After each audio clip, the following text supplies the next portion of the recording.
Hello and welcome to The Naked Scientist with me, Kat Arney. This week we have a special science Q&A show. You ask the questions and we answer them. On the panel today we have naked scientist Ginny Smith, who's interested in psychology and how the brain works. My background's in genetics, cell biology, that kind of stuff. We have Carolyn Crawford, who's a space scientist ready to answer your questions about the cosmos. And Chris Smith is a medical doctor and microbiologist. Thank you, Kat. And on the way, the answers to the following questions. Why muscles get stiff when we exercise?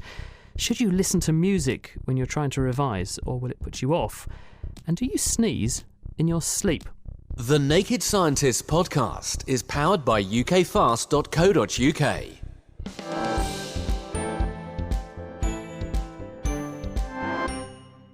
Our first question today comes from Paul in London. Hi, Paul. Hi there. So what is your question for us? Okay, my question is, I'll be 45 this Friday. I'd like to know how far I will have travelled since I was born to get where I'll be. Well, firstly, very happy birthday for this week. And Carolyn, you're our woman with the maths and space science. What do you reckon? Well, there are a number of things you can take into account here, Paul. I mean, the first one, of course, is that the Earth is spinning around the sun at about 30 kilometres per second. And then the sun's also wheeling around the galaxy at about another 220 kilometres per second. So if you added all that up together over about 45 years, we reckon you've travelled at least 350 billion kilometres. And if that's not enough, just another thing to add into the mix, our galaxy also doesn't stay still. We're moving towards the local Andromeda galaxy. It's at like 400,000 kilometres an hour.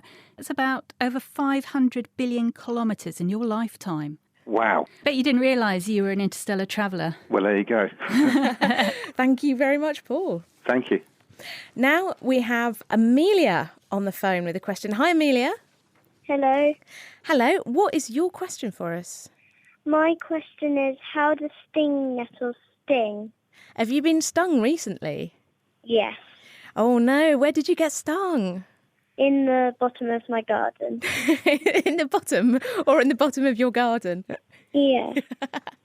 So stinging nettles in Amelia's garden, Chris. What was going on when she got stung?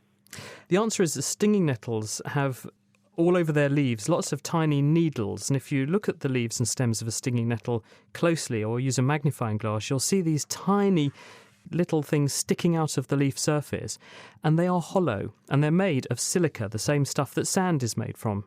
And inside them is a liquid, and that liquid is histamine and another liquid called serotonin and some other chemicals that the plant makes. And those little straws of glass or sand are very, very fragile. And when you touch or brush past the leaf, they get into your skin, scratch the skin, and then they discharge or release some of the histamine and the serotonin that's inside them into the surface layers of your skin. And those two chemicals are really irritant. They actually stimulate your nervous system, and they stimulate the nerves that signal pain and itch in the skin. And this causes an inflammatory reaction, and that's why you get a little bump where the sting was.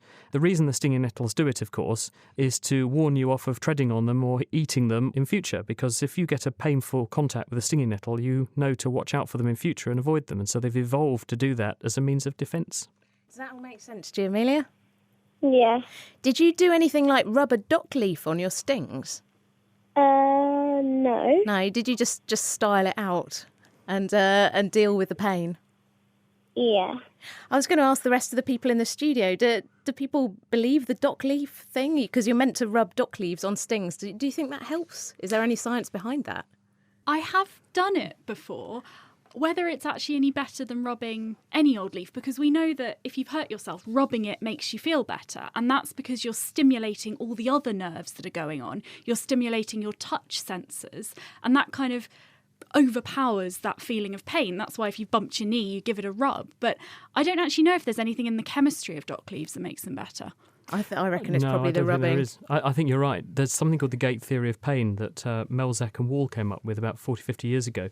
And just as you say, Ginny, that when you stimulate large, low-threshold mechanoreceptors, which in plain English are the nerve cells that you stimulate when you brush skin gently, when you look at what they do in the spinal cord, as well as telling your spinal cord, my skin is being brushed gently, they turn off the cells in the spinal cord that signal pain. And therefore, that's why when you experience pain, you rub something better, because you're effectively using your own inbuilt anaesthetic system to turn it off. Absolutely fascinating.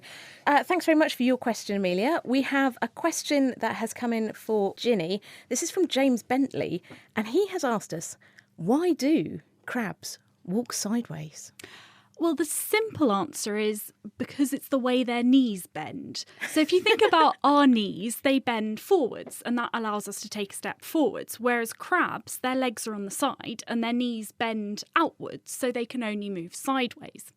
The more interesting answer is taking into account, of course, evolution. We've evolved to walk forwards. Most animals walk forwards because you can see where you're going better. But for crabs, there must be a reason why it's okay for them to walk sideways. They spend a lot of their life buried under the sand, and they've developed these kind of long, flat bodies that make it very easy for them to sort of squiggle under the sand and hide there. And having the legs on the side fits in with that elongated shape.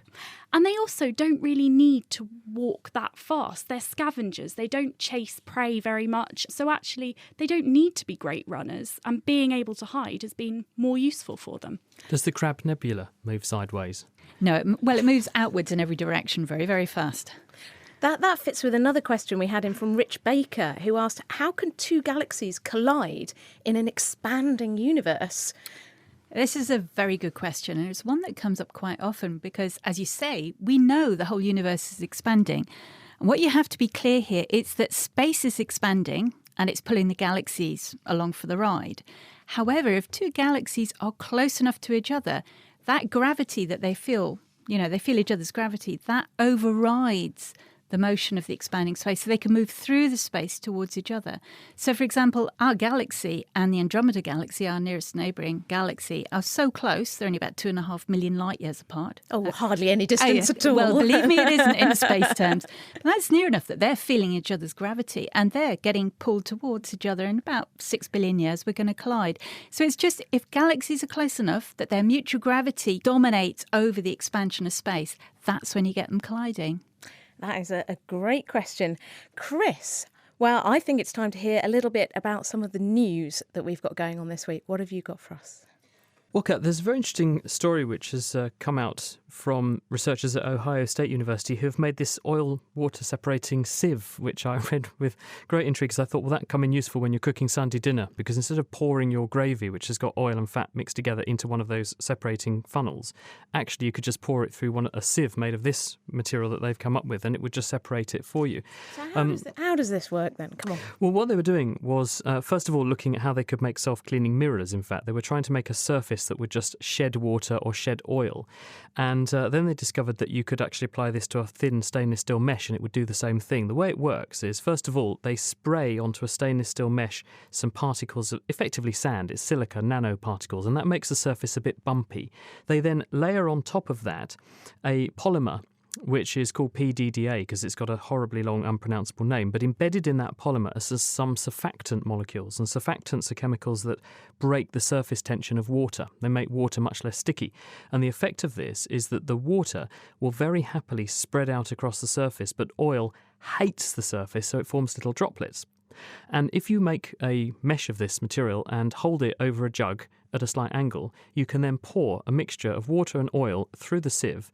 The water leaches straight through and goes into the pot underneath, but the oil runs off sideways, so you get two pots, one full of oil and one full of water. It's absolutely stunning. You're clearly making much classier gravy than I am, because I just opened the Bisto. other gravies are available. Juices. Well, we're vegetarians. Okay. But you can use you could still use meat juices. How can you make gravy with no meat juice? It's fantastic. Vegetarians. We've got another question on the phones now. We have a question from Stephen, I believe. Hi, Stephen. Hello. Hi, what is your question for us? Well, on a hot day, you see people fanning themselves with a fan, and I wondered whether the energy of waving the fan cancels out the cooling effect of the air. Isn't it better to sit still? Oh, that is a great question. So you're actually heating yourself up by fanning yourself. Chris, Yes. Or Ginny or Carolyn? Anyone ideas? I have used fans before. It certainly feels like it's cooling you down. I imagine it's helping your sweat to evaporate, which is going to cause a cooling effect.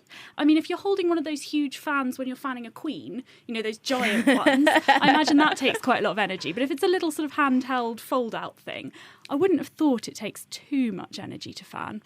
There is going to be an energy cost to moving the fan, as you say. Muscles are only about 20% efficient. So of all the energy you use, actually moving the fan, 80% of it is actually being wasted and turning into heat, exactly as Stephen's suggesting. So you've actually got to fan a bit harder and sweat a bit more to compensate for the fanning effect, but it will still cool you down because of evaporation. So I think there is still a net benefit, Stephen, but it's going to be a modest one. Absolutely fascinating stuff.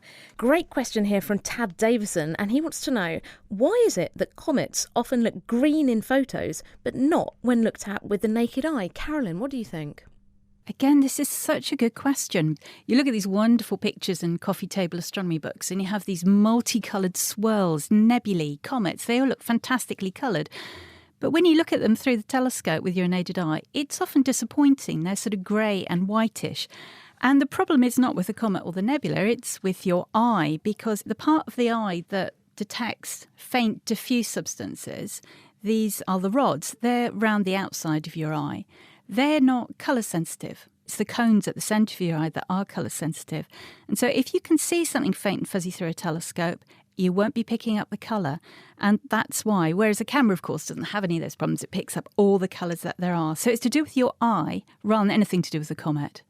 Great question. I have noticed that myself when you look at the night sky, and if you look out of the corner of your eye, the stars are much brighter.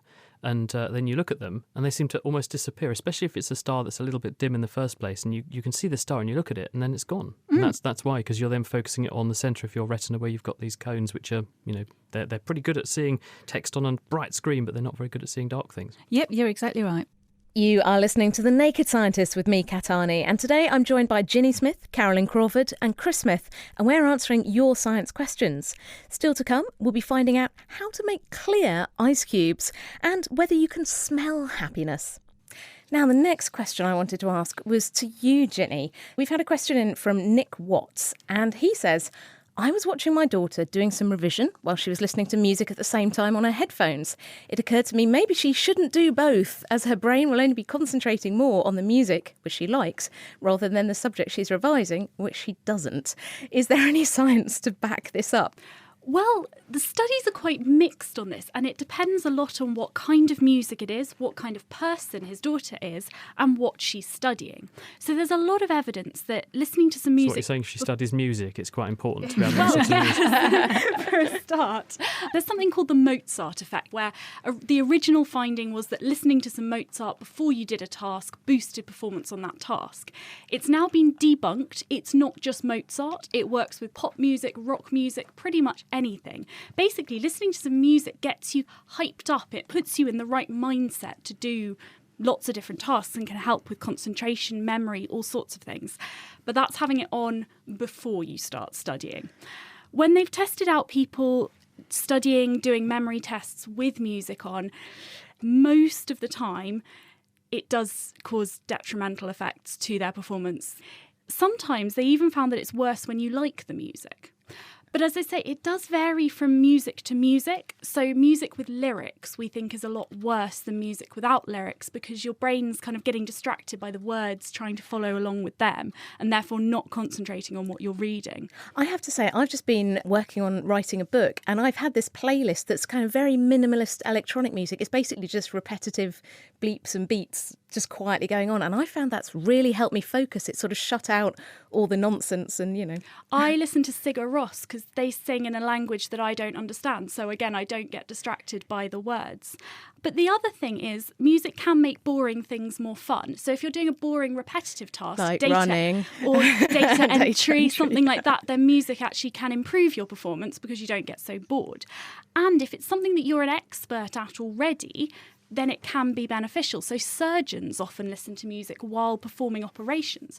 Best email I ever got to The Naked Scientist, right, was this guy in Australia, and he wrote in and said, Dear Naked Scientist, I love listening to your programme on a podcast when I'm in the laboratory dissecting the prostate glands out of Drosophila. The fruit flies. So listens to the programme. But it's sort of what you're saying, isn't it? If there's something which is a repetitive motor task that you're really very good at, very practiced at, but you just have to go through the nuts and bolts of it every time, then actually having something to occupy that part of your mind means that you're less likely to then get distracted I think and do something wrong. the best everyday example is driving. If you remember back to when you were first learning to change gears, the idea of having music on would have just been way too much. You're concentrating so hard on what you're doing. But once you've been driving for a year or so, it becomes completely natural, and you can listen to music and things perfectly fine at the same time. But of course, the only sanctioned listening should be the Naked Scientists on our podcast. And we have another caller on the phone. We have Daniel on the phone, I believe. Hi, Daniel.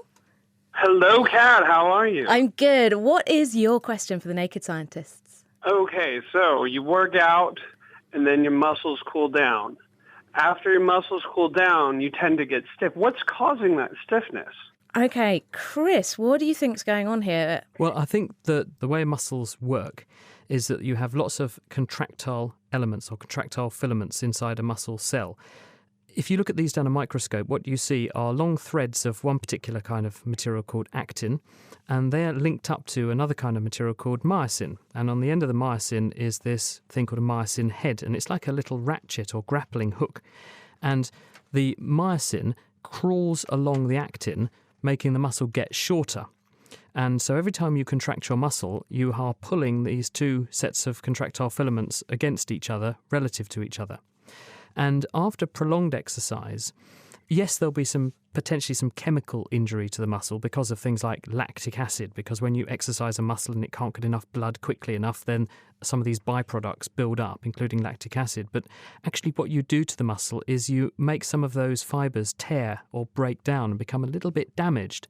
And this will release various inflammatory chemicals locally, and the muscle is well supplied with nerve fibres that signal pain and damage. So the presence of these inflammatory chemicals and the presence of damage to the muscle itself triggers a little bit of pain, it triggers a little bit of inflammation, and that in turn triggers a little bit of repair to make good.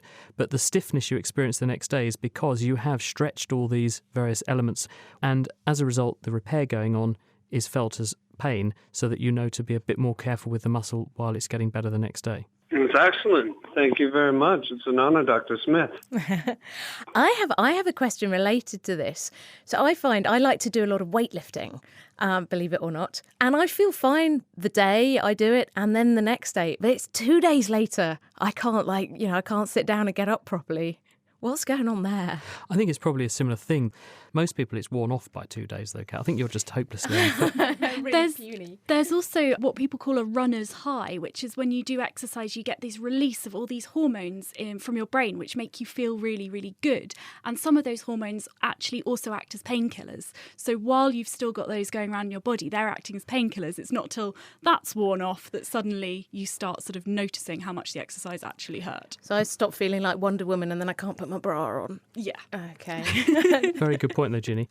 Well, let's take a brief break from all these questions for a minute or two and hear from you, Ginny, and your news story. What's caught your eye in the world of science this week? Well, I found a paper that was in Psychological Science that showed that if you smell the sweat of someone who's feeling happy, it can actually make you feel happy as well. Okay, I do not want to be smelling sweat. What on earth is this about? How are they doing this?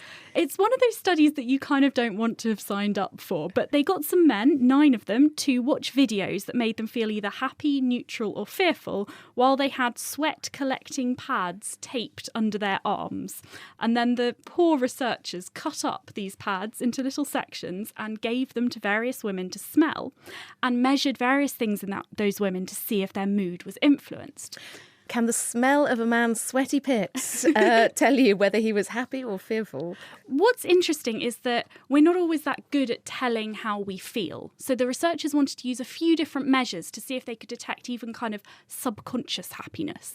So they taped some electrodes to the women's faces to measure which muscles they were moving. So they could actually measure really tiny facial movements that the women wouldn't necessarily know they were making. They found that the women who were smelling the sweat of the happy men showed the sort of happy side of things. So they moved the muscle that you move when you smile. What does this actually tell us, though? Does it tell us that happiness is contagious by your smell? Well, it does seem to be, but only in some circumstances. So there were other ones where they were asked to rate how pleasant the sweat was, and there was no correlation. So it's not that we find happy sweat more pleasant. So what they suggest is that these signals that you're getting from the happy sweat are sort of so subconscious that they don't work when you're asked to do anything that involves language processing. So whether you have to say whether you like something or not, it doesn't work. But with the kind of subconscious tests, it does work. Why? Oh, sorry. No, I can see your face. That Why sounds would weird. we do this? What? So It's just my sweat. Smell my pits. So we know that the olfactory nerves, the nose, is very closely linked with emotions, but not very closely linked with language. So that's why smells can evoke memories and feelings, but sometimes it's quite hard to put those into words. And people who lose their sense of smell often suffer from depression, but they're not always able to sort of say what they're feeling. So we think that there's this really kind of evolutionary ancient link with emotions that's hard for our kind of more modern language centres to explain. And it makes sense when you think of it evolutionarily, because a lot of animals communicate with smell. We know that animals scent mark places to leave messages for other animals. So the theory is that that's kind of what we're doing here. And if you were a mother animal who suddenly saw something dangerous, you'd want to communicate that fear as quickly as possible to your cubs. And actually maybe by smell would be faster than explaining to them that there's something dangerous around. Well, I've just been to visit my parents, and certainly both my dog and my dad were communicating by smell. It made me fearful. You are listening to the Naked Scientist Q&A show with me, Kat Arney, also with Ginny Smith, Carolyn Crawford and Chris Smith, and we're answering your science questions. Still to come, we will be finding out about the 25th birthday of the Hubble Space Telescope. If you'd like to get your question into the programme, you can tweet at Naked Scientists or email chris@thenakedscientist.com. Facebook page operating as well. Good question there from Chris, who we'll come to shortly perhaps. I'll tell everyone, you can have a think about this. Chris says, why do we have a natural sense of rhythm? Is there an evolutionary advantage to that? So we'll get our thinking caps on about that one. And now on the phones we have Denny. Hi, Denny. Hello? Hello, what is your question? My question is, why don't we sneeze while we sleep? That is a great question. Do we sneeze when we're asleep or don't we, Chris? What's everyone? Who in here sneezed in their sleep? Have you ever done that? I don't know. Not that I know of, no. Carolyn? I've always woken up if I've sneezed while I'm sleeping. Oh, there you go. And that's the crucial answer, I reckon, because I have definitely done exactly that. I've woken myself up sneezing at night. I think, Denny, the answer to your question is that the majority of us wouldn't know if we did sneeze in our sleep, and probably it barely rouses us. And so as a result, we don't remember it. There's no reason why you shouldn't sneeze in your sleep. What's going on with a sneeze is that you have a circuit in your brain which detects movements or irritation of the lining in your nose. There's a lot of hairs there which, if tickled or plucked, will strongly stimulate this reflex. And they go back to your brain stem, which connects your spinal cord to the top part of your brain, where all of the centres which control breathing, coughing, blinking, the amount of saliva and eyes and eye secretions and tears you make, all of those things go on there, and sneezing and hiccuping is coordinated there as well. All of these functions are preserved in your sleep. You can cough in your sleep. You guard your airway in your sleep to stop yourself choking. So there's no reason why you shouldn't sneeze in your sleep. I just suspect that most people don't remember that they've done it. But I've never heard anyone sneezing in their sleep. I have I've heard people coughing in their sleep. I was going to say, how big's your sample size, Denny? You need to sleep with some more people. Find out. I'm not going to answer that question, okay? Denny, good to have you with us. Let's return to that question from Chris on our Facebook page. Chris, can you read out what the question was again? Yeah, so he says, why do we have a sense of rhythm? Is there an evolutionary advantage to this? I'm a musician and I think that there is definitely something inbuilt to it. What's going on, Ginny? Well, so this is a really interesting thing because it's really difficult to study when the evolution of rhythm and dancing and music and things like that happened, because they don't leave behind fossils like tools do. But we think that it's quite an old thing to move together. And there's a lot of evidence that if a group of people move together, they become bonded. They interact better, they like each other more. So the theory is that dancing and singing and all of those sort of movement and music things have evolved to help bond tribes together. I saw a really great study. It was about chanting. It was about how groups that chant together, whether it's football chants or religious chants or anything, that it's people start to move together, they start to breathe together. It's a sort of bonding thing. It's the same reason why armies still practice marching up and down, even though armies don't march anywhere anymore. They're just flying drones like it's a Nintendo. They do that a lot in Korea. But by getting them to march up and down, they all become sort of part of one bigger thing. But if you think about it, timing is so critical for everything that the human body does. I mean, your heart has a beat. If I can't form rhythms of speech and breathing patterns and make things like my vocal cords open and close at the right rate, if I can't decode sounds at the right rate, then I can't actually interact with the world. So timing is absolutely critical. Speaking of kind of timing, we've got a question for Carolyn here. We have, two related questions. So Tim Snowden asks, what would happen if the Earth suddenly stopped orbiting and rotating? He says, I read we're orbiting the sun at 67,000 miles an hour, rotating at 25,000 miles an hour. What would happen if we suddenly stopped? And then also a question from Rod Chapman, who says, how safe is our planet from losing orbit? The first one that you asked is, what would happen if the Earth stopped orbiting? First, let's just look at why the Earth orbits the sun. It's because it's just gradually being pulled around by the gravity of the sun. You know, if the sun wasn't there, the Earth would just continue on in a straight line in space. But because the sun's gravity is there, it just keeps being deflected all the time.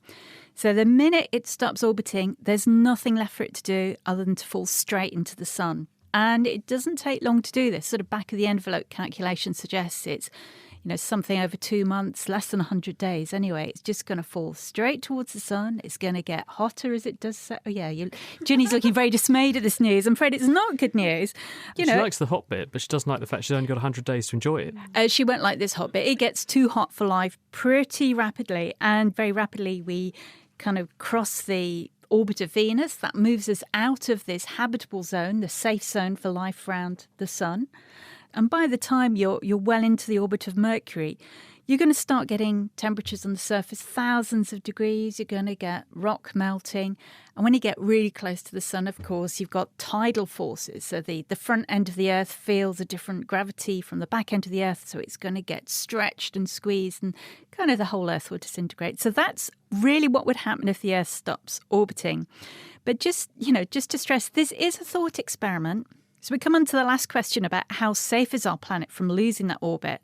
I mean, if you're going to change the Earth's orbit in that way, you have to change its momentum, and that's not easy to do. You have to kind of apply a huge external force, or you've got to lose a big chunk of the Earth's mass, and there's no easy way. I mean, even an asteroid collision would not lose enough mass to stop the Earth from its orbit. So our planet is really safe from losing orbit. We talked about the Earth stopping orbiting, the fact it's not going to happen. The other thing that was mentioned was what happens if the Earth stops rotating. And again, thought experiment, it's not going to happen, but imagine a great big finger comes out of the sky and just breaks the Earth like that. And does National Lottery. That's right. For you.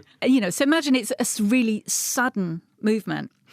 It's going to be a big shock. Yeah, everything's going to carry on moving sideways. We've all got momentum and the surface of the Earth is spinning. Well, it depends where you are in latitude, but probably where we are, it's probably about 1,000 kilometres an hour. So everything's going to continue moving sideways at about 1,000 kilometres an hour. So we would all go flying. Anything loose, not tethered to the ground, would go flying. Not just that, though. All the oceans would slosh around and go sideways at 1,000 kilometres an hour. And the air. So all the atmosphere would carry on going and just scrape everything off. So it starts getting very serious if that happens. We did an experiment recently where you spin a boiled egg or a raw egg, and if you spin the raw egg and stop it and then let go again, it starts spinning again because of the momentum of the fluid inside. If our imaginary finger stopped the Earth and then let it go again, would the fluid in the atmosphere, the core and the oceans, would that be enough to get it going again? It would start it moving again, but it'd probably still peter out in the long run. I mean, an interesting side effect, if you stop the Earth spinning, of course, you're going to stop perhaps that dynamo effect that drives the Earth's magnetosphere, or the Earth's magnetic field. So the Earth would stop having a magnetic field as well if you managed to stop all those internal motions. Doesn't sound like a very attractive prospect. No. And the other thing is your day and night would last a whole year. Because instead of, when your day depends on when the Earth rotates into view of the sun, it would just have to be when that part of the Earth came into view of the sun as you followed the orbit. So you've got a 6-month day, a 6-month night. I mean, just think what that would do to your climate changes and the wind Roy patterns. Orbison said I could drive all night. It could be a long journey then, wouldn't it? It could be a very long journey, yes. But I think, given that the likelihood of these things happening is very small, I'm going to put them lower down the list of things that keep me awake at night. Yeah, let us stress these are not things that we expect to happen at all. But they're still interesting to just sort of contemplate a bit. So we heard from Linda, and she says, what weight-bearing exercise is good for osteoporosis, apart from speed walking? It's interesting that Carolyn's been talking about space, because, of course, one of the big risks of going into space and experiencing microgravity or weightlessness is that you don't have any loading of your bones, and astronauts come home with a bone age equivalent to someone in their 70s and 80s unless they do something about it. Because we have evolved to live on Earth and experience the shocks that gravity throws at us. Every time you get out of bed, every time you stand up from a chair, when you step off a curb, when you get in and out of the bath, you are applying a lot of stress vertically along your bones. And your bones have various chemical receptors in them that can detect that stress. And in response to that stress, they secrete various factors that trigger the bone to grow more. And in this way, the more loading you have on your bones, the more you do, the more dense your bones are going to be. Now, the reason that Linda's interested in osteoporosis, I suspect, and she's female, is that women are at a disadvantage over men, because the other thing that makes bones stay strong is the female hormone, or male and female hormones, but women rely on estrogen to keep their bones strong. And once you go beyond the age of the menopause, about age 50, when the ovaries run out of eggs and you stop producing any more eggs, and therefore you reduce your estrogen level, your bones are at greater risk of thinning. And that's why people are advised to take regular load-bearing exercise, not to the extent that you damage your joints or damage your bones by severe exercise, but enough to initiate this stimulus to grow, and this should keep your bones strong. So very, very severe exercise is not so good. Non-load-bearing exercise like swimming is less good, but regular walking is pretty good, especially if you're at risk of symptoms like osteoporosis. I know I am a big fan of weightlifting. I did hear that weightlifting was actually quite good, and I think women are very reluctant to even lift any weights at all. Anything that transfers more load through your skeleton is a good thing, but equally it's important to do things that are within your limits. And in fact, there's a friend of ours who's been on this programme a number of times, Ken Poole, who I met at Addenbrooke's Hospital the other day, and he's now got a bone scanning technique where they can get their patients to hop on one leg a number of times a day, and they can see the bone on the hopped leg getting denser just where they've hopped. You can then get them to do a prescribed amount of exercise, and, which can include hopping, because it's great load-bearing exercise, and you boost the bone density, and he's just about to publish that, or he just has published that. A hop, skip and a jump to protect you from osteoporosis. But now, Carolyn, I want to hear what you've got for us in the news this week. Well, yes, we had Paul celebrating his 45th birthday this week. Well, Paul, you share it with the Hubble Space Telescope. It's been a phenomenally successful telescope. The number of different things that we've discovered from it, whether it's probing the atmospheres of other planets, for example. And yet when it was launched, we barely knew that there were planets around other stars. And now we're measuring what their atmosphere is made of. That's just one of the many things. It's played a clear, pivotal role in so many of these major discoveries. And it's because it's got this exquisite detail in its resolution, but the fact you can simultaneously see objects in ultraviolet, the visible and the infrared means you're seeing different processes going on. So it's still going, and it could continue for another 5 years, funded up to 2020, so I think it's pretty successful. Oh, happy birthday, Hubble. Happy birthday, Hubble. And as I'm someone who spends so much of my time explaining astronomy to the public, one of the greatest legacies are the amazing images that really have caught the public's imagination and have inspired, I think, so many people into an interest in astronomy. Has been phenomenal. So yes, happy birthday, Hubble. You're listening to The Naked Scientist with me, Kat Arney, and also Ginny Smith, Carolyn Crawford and Chris Smith, and we're answering your burning science questions. Still to come, we'll be finding out what causes that frisson of delight. Now, Kat, this is coming from Belinda. She says, my daughter has Angelman syndrome. Can chromosomes be repaired? So I presume that Angelman syndrome is a chromosomal problem. I was very excited to hear that there may be some tools about now to achieve this. First of all, what is Angelman syndrome? Angelman syndrome is a really fascinating genetic disorder. I mean, obviously, if you're a family that's affected by it, it's probably more distressing than fascinating, but it's something called an imprinted disorder. So normally we get one set of all our genes from mum, one set of genes from dad, and they're both pretty much the same. You know, both copies of the genes are working, the genes that make your hair, your eye colour, all this kind of thing. Both copies, mum and dad's copy, are both working. With certain genes, there's about 100 genes in humans. It's either mum or dad's version that works depending on the gene, and the other one is always switched off. And it's always very stereotypical. It's certain genes, for example, there's a particular growth factor, and that's always dad's version that is on in your cells. And particularly these genes seem to be relevant in development and very early life. And Angelman syndrome is a disorder where this process has gone wrong. Basically, the copy that's meant to be on is not working, and there's no backup. Whereas if you have two copies of every gene, you've got a backup. So there's been a lot of discussion with some of the new genetic technologies that are coming online, these things called gene editing techniques. There's a very famous one called CRISPR that listeners may have heard of, where you can actually directly tinker with the chromosomes, you can change bits in the DNA. The problem with something like Angelman syndrome that's a developmental disorder, it's something that really starts from when a baby is growing in the womb and continues on into life. It's going to be very hard, even if you could repair the DNA. It's debatable as to whether you could actually turn back the clock and turn back the problems that it's caused with the growing child. Oh, I see. So you're saying there are two problems. One is that you've not just got to deal with what is causing this disorder, but then you've got to contend with the fact that you've got an accrued problem already under your belt. So if you have, say, a genetic problem that means you don't make insulin or an enzyme in your pancreas or an enzyme in your body or your stomach or something like that, maybe you could change the DNA in just those cells and you would start making the enzyme again and you would be well. But for a lot of the developmental disorders where they've started almost from the fertilised egg and through development, those kind of things are going to be hard to reverse. Although there are some intriguing examples we probably don't have time to talk about where there may be things that could help. But I think that gene editing for developmental disorders and those big chromosome disorders is going to be tough. Another question now, and we've had this one in from John Blinker. Hello, Naked Scientists. I'd like to know why every allergy season I get really, really sleepy and there's nothing I can do about it.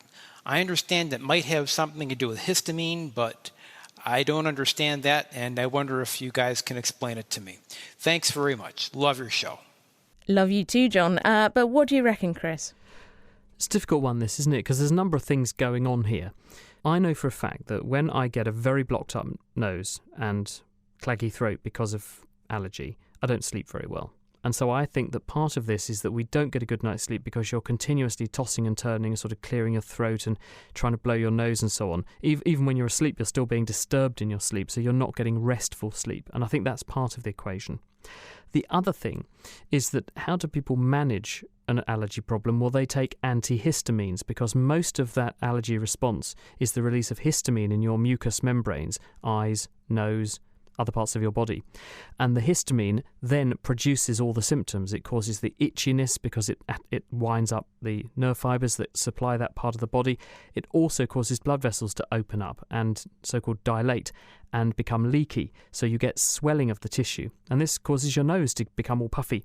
And when you take antihistamines, these are molecules that look like histamine but can't activate the receptors that histamine normally goes onto. So they block up the histamine effect. Unfortunately, your brain also uses histamine to talk between one set of nerve cells and another. And histamine plays a really important role in arousal and awakening. And if you block the action of histamine in the brain, then you feel very sleepy. And the best antihistamine drugs, unfortunately, tend to be the ones that also are not selective between what the brain needs to do with histamine and what the rest of the body needs to do with histamine. There are antihistamine drugs that can exclude themselves from the brain, but they're not really as good. So by treating your hay fever or your allergies with an antihistamine, you're actually also sending yourself off to sleep. And I think some of the problem is probably going to be down to that. We have a question in from Helen Dreyer, who wants to know this. My question is, what physiology takes place in the body when you get that little frisson of delight, in other words, an emotion, like watching an exquisite dance or hearing a superlative voice, that you get down your spine for a split second? Well, this is a weird one because those feelings are normally associated with fear, that kind of hair standing on end, cold shivers down your spine. And we understand why we get those when we're afraid, because your hair standing on end in animals would make them look bigger and scarier. And the shiver down your spine and those kind of tingles you feel are the release of adrenaline in your body. And adrenaline helps you prepare to either fight off the attacker or run away from it. So why do we get those feelings when we hear a beautiful singer or something like that? Well, scientists aren't entirely sure. One theory is that it's something unexpected can cause the same response, and that's because often unexpected things could be dangerous. So it's a good idea to sort of prepare yourself in case that unexpected thing is danger. But when we know we're not in a dangerous situation, we can actually reinterpret those bodily feelings as a sort of feeling of pleasure. So when it's studied, these kind of tingles often come in music when there's a sudden change in the tempo or the volume that maybe you weren't expecting. And you get that kind of fear response, but you know you shouldn't be scared. So actually it's quite enjoyable. In the same way that riding a roller coaster or that kind of first brush of the hand with a potential romantic partner can get that same sort of feeling. It's fear, but not fear. And we actually quite enjoy it. The frisson of excitement. Does everyone get that? Only when I'm listening to this show. Absolutely. We've got another question in. This is from Kevin. Hello. I was wondering if the Naked Scientists had a reasonably straightforward way of making clear ice, such as you get served in pubs and restaurants. I can only make opaque ice in my freezer. So what's the way? Thank you. This is really getting to the important questions here at the end of the show. Chris, how do we make ice like in the pub? I presume he's having a cocktail party, and I'm looking forward to my invitation, if I can solve this one for you. The answer to why ice is not clear, first of all, helps you to understand what you need to have clear ice. Snow is ice, but it, of course, looks white. But ice on a pond is transparent. Why the difference? Well, if you look at the difference between snow and ice on a pond, snow particles are lots of tiny ice crystals. The crystal that you see on the surface of a pond that you can see through is almost a single crystal of ice. If you have lots of tiny crystals, when light goes into the crystals, then it gets reflected and it gets bounced about all over the place, and all of the different colours of light come back towards you, and that's why actually it looks white, because when you mix all those colours together, you get white light. So when you have an ice cube that's crazed, which is not clear, the reason it's not clear is because there are lots of little either fractures in the ice cube, or more commonly, lots of little crystals that have all formed to produce one giant ice cube. How then do you end up with a single ice cube that's a single crystal, which is what you need in order to not disrupt the path of the light like snow does, so it's clear? You need to do what's called nucleate, the formation of the ice cube, from one position only. And in fact, you might not believe it, but when you're making a jet engine, you need to do exactly the same thing, because when you make the metal parts of the engine, the strength is in growing your engine parts as one single metal crystal. So you pour molten metal into a mould, and then you drop in, or you initiate one tiny form of a crystal into one place, and the whole thing then crystallises following the same crystal structure. So what a pub will do, or someone who's got an ice making machine, usually you've got a stainless steel tube or something which will conduct heat really well. You make that cold. You have a central core which is also cooled. And this way you've got lots of surface area in contact with the ice. You drop the temperature really fast, but it's going to start the freezing process around that central cooling probe, and then the crystal will grow out from there towards the margins, the edge, and therefore you're more likely to have a single crystal, and therefore more likely to have nice clear ice. So this is why the ice cubes in pub drinks are those kind of, they're sort of circular shaped. They've got the hole in the middle. Yeah, because that way you've got as much contact of the thing that can take the energy away from the water, the metal, as possible, and this drops the temperature nice and quick, and that's how you make ice cubes fast. But a byproduct of that is you generally get them starting the freezing process in one place, they nucleate from one place, you get one crystal, nice clear ice. So Kevin's answer is basically buy an ice maker or buy a pub. Buy a pub, yep. Yeah, that's there you go. one. That's your solution. You are listening to The Naked Scientists. I'm Kat Arney. And if you do have any questions for us for future shows, you can email chris@thenakedscientist.com. You can tweet @nakedscientists, or just pop them on our Facebook page. Just time for a quick question here from Michael Higgins. He wants to know, why are people left-handed? He says, I'm left-handed. It's my understanding that a small percentage of the population is left rather than right-handed. Chris, what do you reckon? Why are people southpaws? Well, 90% of the population are right-handed and 10% therefore left-handed. And there is some evidence that this runs in families. If you look at families that have left-handers in them, you can model this and show that there is some evidence that there is a genetic influence. But researchers have tried very hard using some really powerful genetic techniques, and they have not yet found any evidence of a gene that causes handedness. So we think, if anything, it's probably a cluster of genes that work in a certain way rather than an individual gene that either makes you left-handed or not. It probably biases the likelihood of you becoming left-handed rather than absolutely determining left-handedness. What actually is left-handedness? Well, or right-handedness equally? Well, if you look at the brain of a human being, you'll see that it's very asymmetrical. The left-hand side of the brain is actually differently developed than the right-hand side. And in fact, we know that language function maps onto the left-hand side of the brain in the majority of the population.